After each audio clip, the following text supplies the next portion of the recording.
Please note that many people don't know how to mix ordinary rice into ground meat. It turns out to be a local specialty. Nowadays, many places don't even sell it. As long as you have ordinary rice at home, you can make it yourself. First, prepare 350 grams of pearl rice. Pour in the right amount of water and rinse the rice. After washing, soak it in water for more than 4 hours.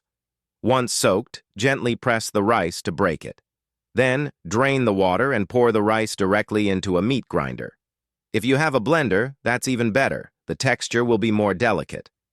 Add 100 milliliters of water, then blend until it becomes a smooth rice paste. Be sure to pulse several times to get the right consistency. After blending, pour the rice paste into a large bowl. Add 100 grams of ordinary flour and 50 grams of white sugar. Then add 5 grams of high-sugar yeast powder.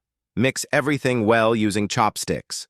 Stir until it becomes a thick, smooth rice paste, just like shown in the video. Cover with plastic wrap and place it in a warm area until it ferments and doubles in size. Once fermented, the texture should resemble a honeycomb. Stir the batter with chopsticks again to release the air inside. This will help make it more delicate and smooth. Next, prepare a few foil baking cups. These can be used for both steaming and baking and are reusable. Spray a little oil inside each cup and spread it evenly to prevent sticking. Pour the rice paste into the small bowls, filling each one to the top. Friends, I share a simple home-cooked recipe every day. If this helps you, please support me by liking and sharing. Your likes and comments are the motivation that keeps me going. Thank you so much. Now, place the filled bowls into a steamer, but don't turn on the heat yet. Add some dried fruits of your choice on top. I used raisins. Then sprinkle about 18 black and white sesame seeds in each small bowl. This makes the flavor more fragrant. Cover the lid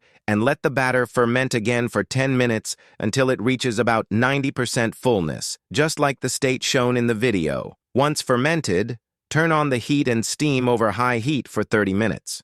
When time is up, let it sit and simmer for 5 more minutes. After 5 minutes, open the lid.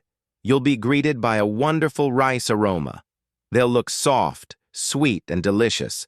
Tender and chewy, sweet but not greasy, soft yet elastic.